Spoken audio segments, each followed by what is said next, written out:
Hindi nga ako yun! Mali yun! Wag ka niya ako yun! Mapalag pa, Aling Esther! Ito na po pala ang suspect na nagnakaw po ng adobo po ninyo. Pa-flex-flex ka pa eh. Ikaw ang nagnakaw ng isang kaldera kong adobo, eh, kaluluto ko lang nun! Hindi mo ako yun! Ano po tayo, Aling Esther? Hoy!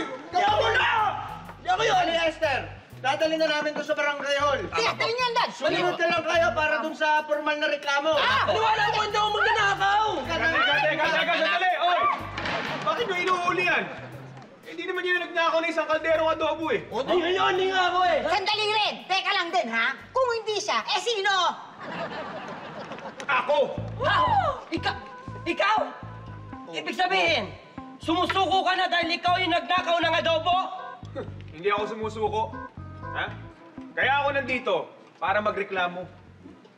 Ang sama nung lasa ng adobo. Hoy, ang kapal ang pagmumukha mo, ano? Sige nga, paano mo nasabi? May una-una, matabang. Ha? Tapos kulang na kulang sa toyo. Ang labnaw. Eh parang binabad yun sa tubig eh. Tapos yung manok, hindi sariwa. Kaya nga na-hospital ako eh. Ha? Food poisoning. Naku, Aling Esther, totoo ba yon? Alam mo kung ano ang totoo? Ano yung totoo? Kung ako ang nagluto nun, mas masarap yun. Ha? Kasi dati, kusinero ko eh. Kaya nga nagsisisi ako na ninakaw ko yung adobo na yun. Kaya ngayon, magdedemanda ako. Dedemanda ko kayo.